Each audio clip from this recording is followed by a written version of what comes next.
Welcome back. We're going to continue with our study of the Bible. I'm reading from the New King James Version of the Bible, and we are in Leviticus chapter 15. And the Lord spoke to Moses and Aaron, saying, Speak to the children of Israel and say to them, When any man has a discharge from his body, his discharge is unclean, and this shall be his uncleanness in regard to his discharge. Whether his body runs with his discharge or his body is stopped up by his discharge, it is uncleanness. Every bed is unclean on which he who has the discharge lies, and everything on which he sits shall be unclean. And whoever touches his bed shall wash his clothes and bathe in water, and be unclean until evening. He who sits on anything on which he who has the discharge sat shall wash his clothes and bathe in water, and be unclean until evening. And he who touches the body of him who has the discharge shall wash his clothes and bathe in water, and be unclean until evening.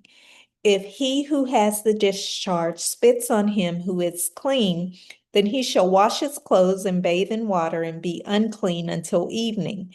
Any saddle on which he who has the discharge rides shall be unclean. Whoever touches anything that was under him shall be unclean until evening. He who carries any of those things shall wash his clothes and bathe in water, and be unclean until evening.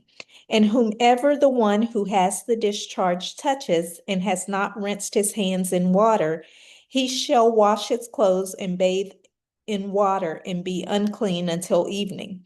The vessel of earth that he who has the discharge touches shall be broken, and every vessel of wood shall be rinsed in water. And when he who has a discharge is cleansed of his discharge, then he shall count for himself 7 days for his cleansing, wash his clothes, and bathe his body in running water, then he shall be clean.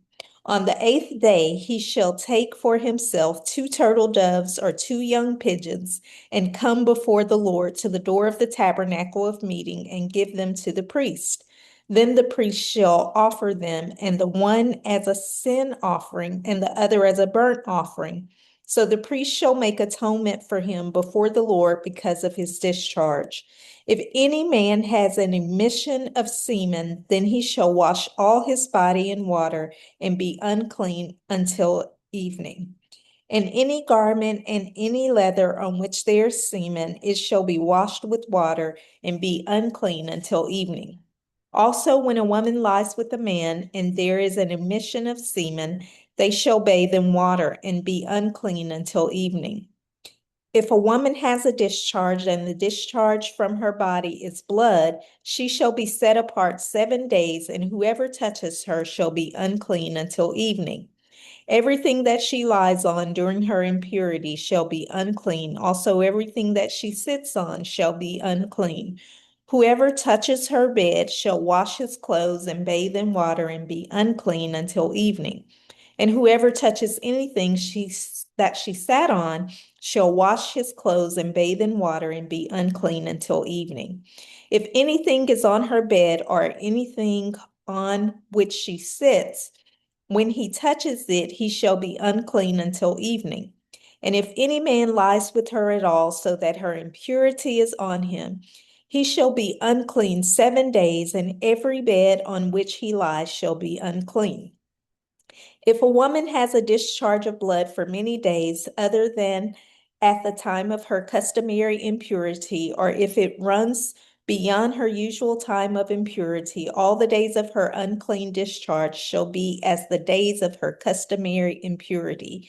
She shall be unclean. Every bed on which she lies, all the days of her discharge shall be to her as the bed of her impurity, and whatever she sits on shall be unclean, as the uncleanness of her impurity.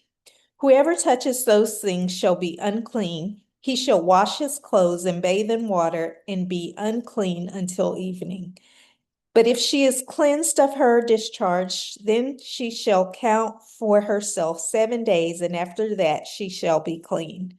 And on the 8th day she shall take for herself 2 turtle doves or 2 young pigeons, and bring them to the priest to the door of the tabernacle of meeting.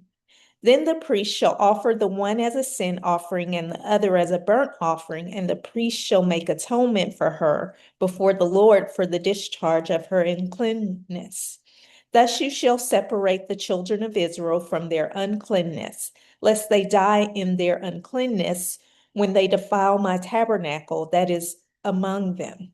This is the law for one who has a discharge, and for him who admits semen and is unclean thereby, and for her who is indisposed because of her customary impurity, and for one who has a discharge, either man or woman, and for him who lies with her who is unclean.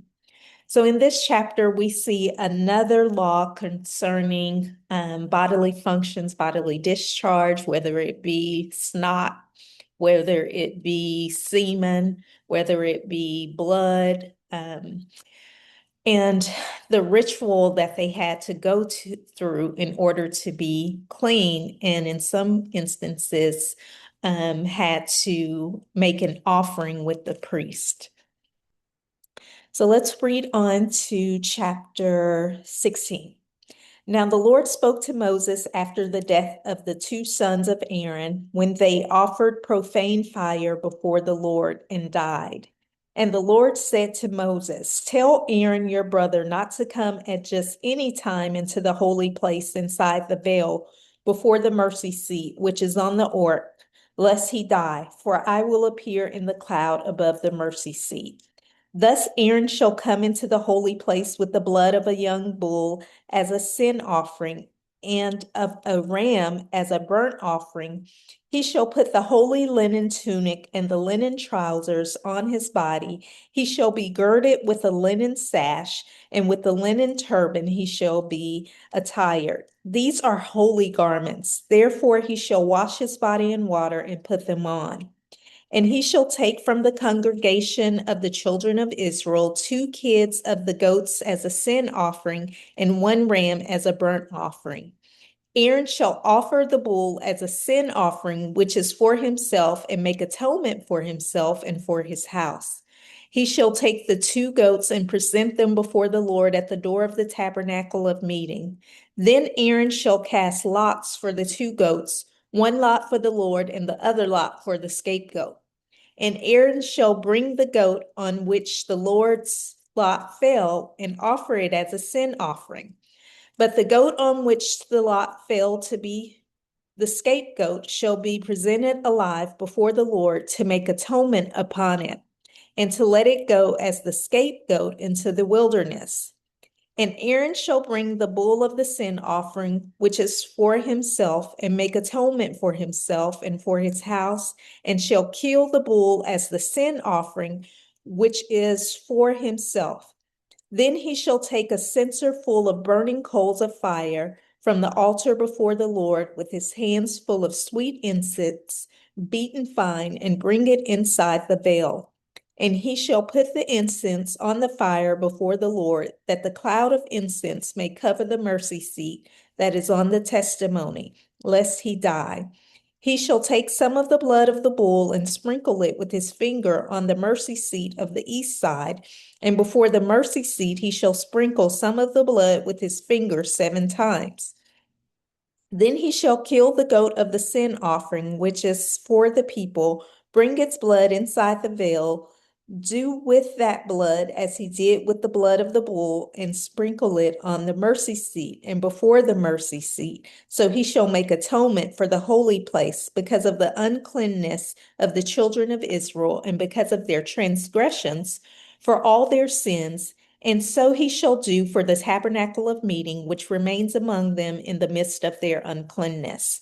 There shall be no man in the tabernacle of meeting when he goes in to make atonement in the holy place, until he comes out, that he may make atonement for himself, for his household, and for all the assembly of Israel. And he shall go out to the altar that is before the Lord and make atonement for it. and shall take some of the blood of the bull and some of the blood of the goat, and put it on the horns of the altar all around.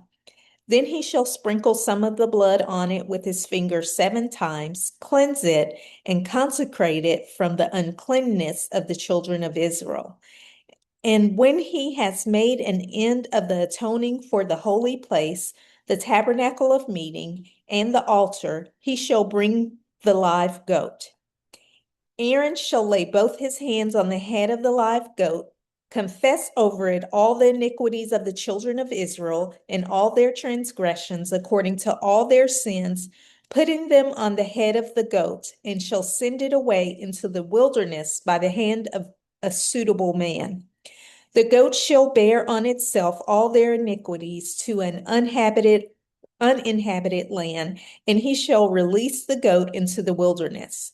Then Aaron shall come into the tabernacle of meeting, shall take off the linen garments which he put on when he went into the holy place, and shall leave them there, and he shall wash his body with water in a holy place, put on his garments, come out and offer his burnt offering and the burnt offering of the people, and make atonement for himself and for the people. The fat of the sin offering he shall burn on the altar. And he who released the goat as the scapegoat shall wash his clothes and bathe his body in water, and afterward he may come into the camp. The bull for the sin offering and the goat for the sin offering, whose blood was brought in to make atonement in the holy place, shall be carried outside the camp, and they shall burn it in the fire, their skins, their flesh, and their offal. Then he who burns them shall wash his clothes and bathe his body in water, and afterward he may come into the camp. This shall be a statute forever for you.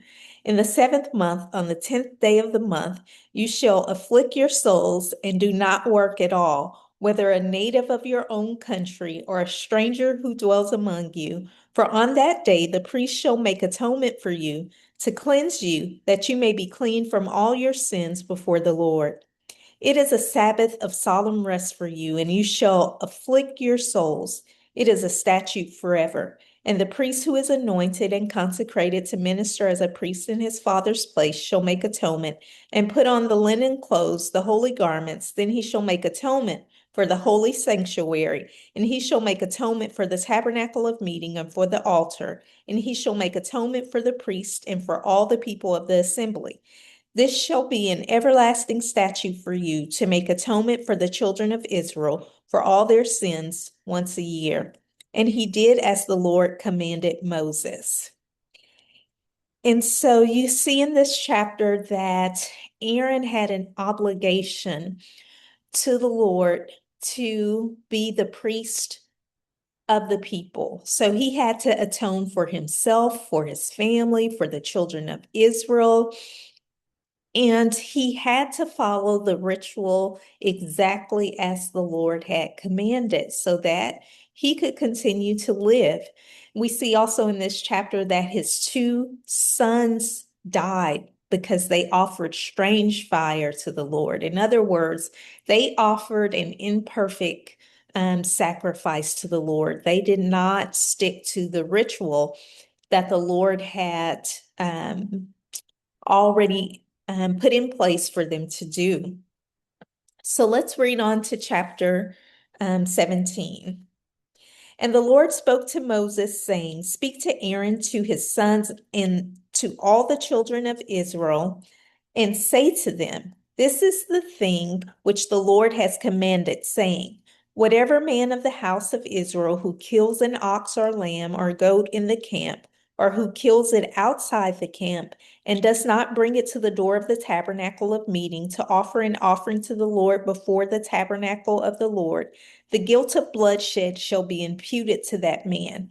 He has shed blood, and that man shall be cut off from among his people, to the end that the children of Israel may bring their sacrifices, which they offer in the open field, that they may bring them to the Lord at the door of the tabernacle of meeting to the priest, and offer them as peace offerings to the Lord.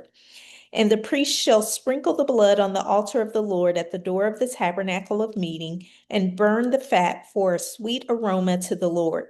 They shall no more offer their sacrifices to demons after whom they have played the harlot. This shall be a statute forever for them throughout their generations. Also, you shall say to them, whatever man of the house of Israel are the strangers who dwell among you, who offers a burnt offering or sacrifice and does not bring it to the door of the tabernacle of meeting to offer it to the Lord, that man shall be cut off from among his people.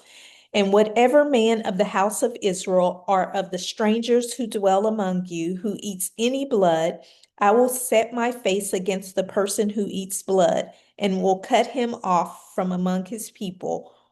For the life of the flesh is in the blood, and I have given it to you upon the altar to make atonement for your souls. For it is the blood that makes atonement for the soul. Therefore I said to the children of Israel, no one among you shall eat blood, nor shall any stranger who dwells among you eat blood. Whatever man of the children of Israel or of the strangers who dwell among you, who hunts and catches any animal or bird that may be eaten, he shall pour out its blood and cover it with dust, for it is the life of all flesh. Its blood sustains its life. Therefore I said to the children of Israel, you shall not eat the blood of any flesh, for the life of all flesh is its blood. Whoever eats it shall be cut off. And every person who eats what died naturally or what was torn by beasts, whether he is a native of your own country or a stranger, he shall both wash his clothes and bathe in water and be unclean until evening. Then he shall be clean. But if he does not wash them or bathe his body, then he shall bear his guilt. So in this chapter, we see the Lord's explanation of how the blood sanctifies. He tells the children of Israel that they are not to eat any animal's blood. In other words, it should be cooked thoroughly. And also, he explains that our blood carries our life. There's our DNA in our blood. You know, if you lose too much blood, you die. Your blood is sustaining your life. And so he wanted to make this point that we should not eat another animal's life blood. So let's read on to chapter 18.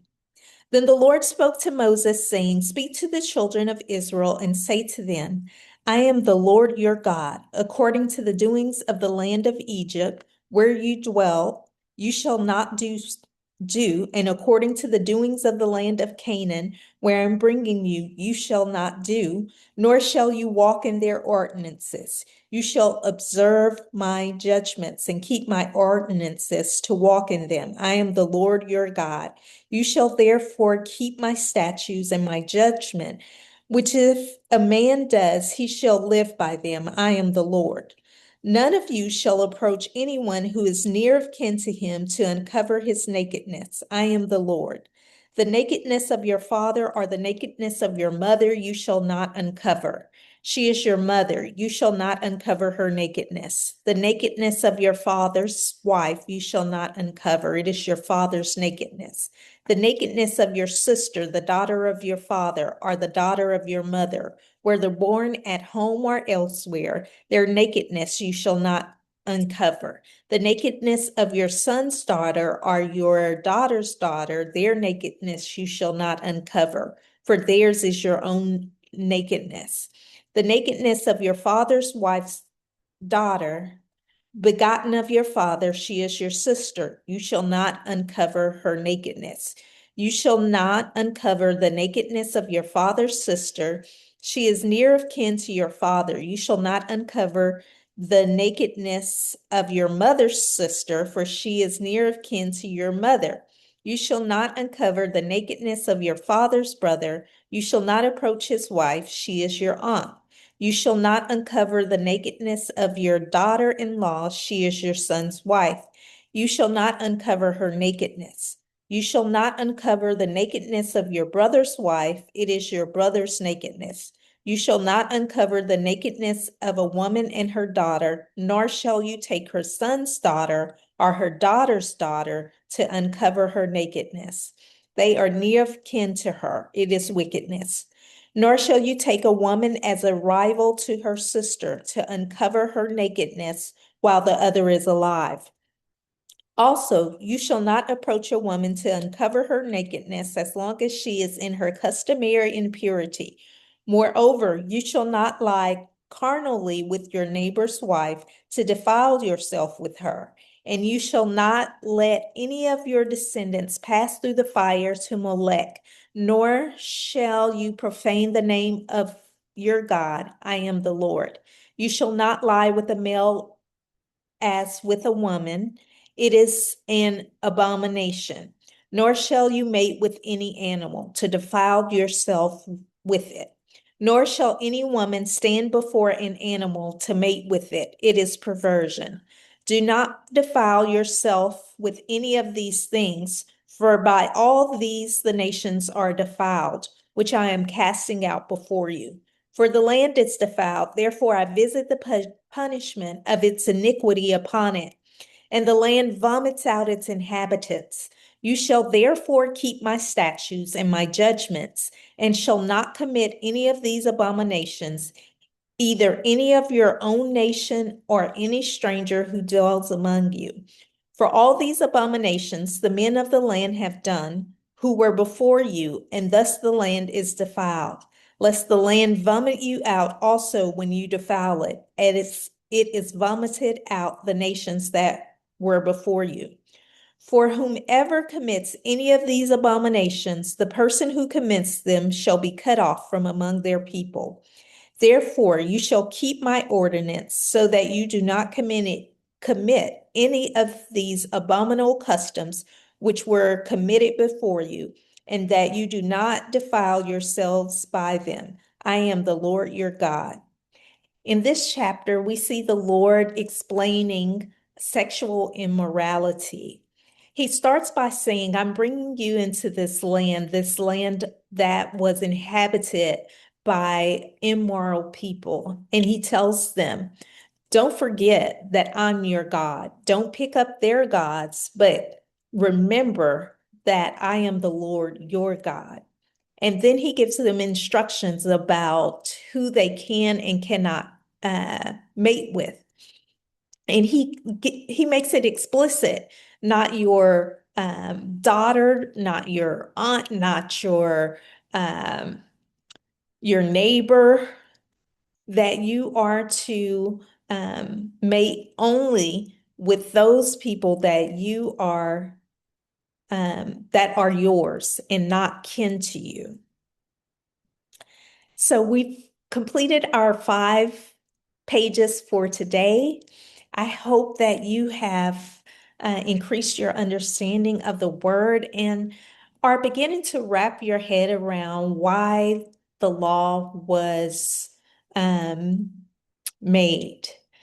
Of course, the law was made to keep our order, but as we'll see as we continue reading throughout the Bible, that the law was impossible to keep. The rituals were impossible to keep. And so we'll see that Jesus came to help take away the burden of the law. So until next time, we will read 5 more pages. I'll see you then.